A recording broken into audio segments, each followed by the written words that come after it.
Mo in Toronto, thanks for waiting. Hi, I've listened to your show for quite a while, and I'm really a fan of you guys, but I'll get to it quickly because I realize there's only a little bit of time left. Yeah. Okay. So I'm an ex-Muslim atheist, and I have a few things to talk about. My native language is not English, so kindly excuse me if the things I say don't make a lot of sense. I can already understand you better than the last caller, so. Okay, so I'll move on then. So my first question is about my own situation. It's regarding reversing the indoctrination that was the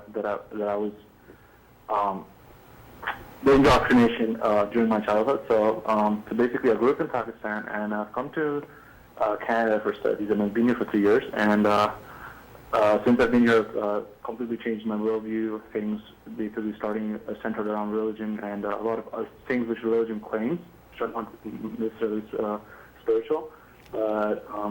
So Islam claims to be a complete way of life. It answers to a lot of questions regarding life, and a lot of questions which, for example, how to interact with the opposite gender, how to interact with other people like you of your own gender, how to what to think and what not to think about, how to think about stuff, how to talk, etc., etc. And when I was growing up, my mother, my parents, both of them, they sheltered me a lot, and she thought that perhaps if I was to mingle with a lot of people, then maybe I would get corrupted, and she was because of that logic, she was content with feeling sheltered from the world. She's right, by the way. She's right, by the way. If you stay in an insulated environment where everybody agrees with you, then your beliefs aren't going to be challenged. If you go out and interact with a whole bunch of people who believe a bunch of different things, then you are going to be corrupted, for lack of a better word, away from, or likely corrupted away from that indoctrinated position. I understand. So, but so it serves that purpose, but it's the point is just to show that a lot of skills which I should have picked up during that time, I didn't. And it's much more extreme than I think Christianity preaches to or indoctrinates their children, children with. It depends. For example. It depends on what flavor of Christianity you're talking about. There are some that. So go ahead and Go give your ahead. example. Sure. So, for example, one of the things is if you're entering a washroom, you have to enter with your left foot, and even the very, very trivial stuff. Like, for example, I still remember a few things. For example, once I remember I was playing with my cousins, and one of my cousins was female, and it was a girl.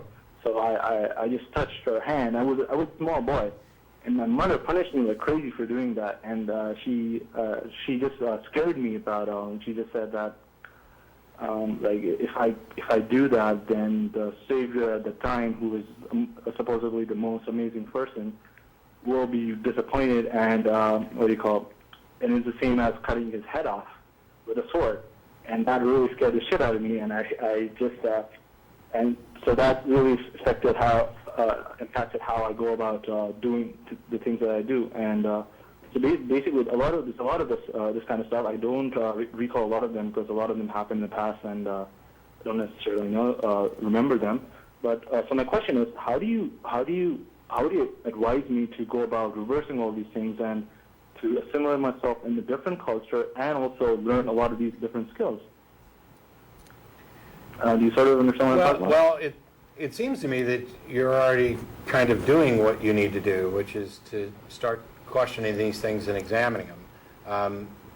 You have to, Bertrand Russell said it's a good idea now and then to hang a question mark on things you've long taken for granted. Mm-hmm. And so when I got to the point where I no longer could believe the Christian teachings that I was brought up with, I actually spent a great deal of time, years, and still do, rethinking things that I had been taught. Granted, I wasn't taught that I needed to enter a bathroom with my left foot and leave it with my right, but there were other things like them, kind of broader. I mean, Islam seems to be, in many ways, focused on incredible minutia. Yeah. And I don't understand that word. Tiny little details that should be irrelevant. Mm-hmm. And it's enough to just start by realizing, okay, everything that I was taught, I should probably at least give one kind of rethink to, or think through it again. For anything, there's no easy way to kind of beat indoctrination. For example, it's as if your parents had taught you that your left hand is your right and your right hand is your left, and then you get out into the real world and you find out that everybody else associates with the opposite. It can be pretty difficult to beat that back, but it just takes work. You have to care more about what's true than whether or not it feels good or somebody smart or important to you told you. Okay. All right. So I have a few other things I want to talk about. So second thing I want to talk about is like you guys talk about Christianity a lot. Like most of the time, I see you guys talk about other religions as well, and but mostly you guys talk about Christianity. And I can understand that because you guys live in like U.S. and it's predominantly Christian. But I just want to make a request that if you guys can talk have a few more programs in tackling Islam, because I know there's a lot of people who are atheists who not, like for example, right now I'm an atheist and I'm really scared of coming out to and talking to anyone because I'm just gonna be like committing social suicide. Yeah. I would not. Yeah, I would lose every single person that I know. So if you can tackle Islam, and also because I feel it's a lot more dangerous than Christianity at this point, and obviously you have to keep tackling both of them, but just also to get an understanding of why you also don't tackle Islam a bit more. Yeah, it's in the United States where we air the show. It's not as big a deal to. Islam is not as much of a threat to civil liberties and individual rights. I would agree that worldwide Islam seems to be the more dangerous, if not the most dangerous, religion in the world. But the other thing is that it's a caller-driven show, so we tend to talk about what the callers talk about, and we don't get a lot of Muslim or even ex-Muslim calls. We can certainly try to do more in that area. The other thing is that none of us are particular experts. Yeah. Yes, And there are some really good experts. I have a number of friends, Mariam Namazi and Hina Databoy and Faisal, whose last name I can never quite get right, who are ex-Muslims who are doing a good job, Taslima Nasreen and others who are talking about the atrocities committed by Islamic regimes and attacking the foundations of it as well. And even Richard Dawkins in the last year or so has probably spent as much time tweeting about Islam as anything. Not that an individual tweet's going to change the world. But I have a difficult time talking about things that I'm not an expert in. Actually, that's not true because I'm not an expert in anything. I have a difficult time talking about things for which I know virtually nothing about, and I'm not comfortable enough with my knowledge of Islam to go after it.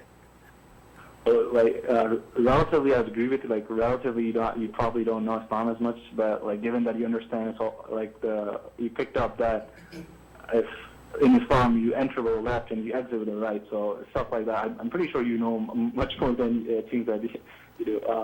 The last thing I want to talk about before the show ends. Hang on, Mo. Just before you get to that, one of the things I'll point out is that most of the discussions that when we get into, for example, what the existence of God and whether or not it's reasonable to believe in a God, the classical arguments for the existence of God aren't about Christianity. They apply to Islam as well, and Judaism, and almost any other religion. And so when we have a conversation about, for example, the cosmological argument, about there needed to be a God, Christians begin with that argument, and then they glom on a second argument that adds Jesus in. And Muslims do the same thing. They'll begin with for example, the Kalam cosmological argument, and then say that this leads to Allah. And so if you attack the foundations, if you focus on critical thinking and skepticism, if you focus on the sort of arguments that apply to all religions, that there's no good reason to think that any of this is true, that we shouldn't rely on authorities, whether it's a priest or an imam, then I think it's fair to say that we're dealing with all of them. Yeah, I understand your point, like regarding a lot of the cosmological argument, ontological argument, a lot of those kinds of arguments that they bring forth are not really good. But the thing is, like most of the population, aren't really good in philosophical thinking and can't really see these fallacies. Yeah. So a lot of them pose to stuff, even like in Muslims, a very big thing is this assumption that, or this thinking that in the Quran we have a lot of scientific miracles which could not be explained by any other, because, for example, because there are these things mentioned in the Quran, which are supposedly scientific, and there is no other explanation for those things to be written in that way in the Quran, So other that's- than that, yeah. So that's actually what I mean about talking about critical thinking and skepticism, because when somebody says there's no other explanation for this except for God, what they really mean is there's no explanation for this, because God has not been demonstrated to actually be an explanation for anything. That is, I mean, the fallacy that they're using there is a version of the argument from ignorance, that I think Dawkins dubbed the argument from personal incredulity, which is, here's this thing that we can't explain unless we invoke a God to explain it. Well, that's basically defining an explanation into existence. A God that can do anything could possibly be the cause of anything and could possibly serve as an explanation for everything. And so it doesn't do any good to say that God explains this. You could invent anything. What's the best explanation for the universe? That a God created it, or that universe-creating pixies created it? We have no reason to believe in either of them, and both of them serve as a perfectly acceptable cause because they've been defined in such a way that they serve as the cause. I understand that. I think I was talking more about them justifying, first showing that the Quran is...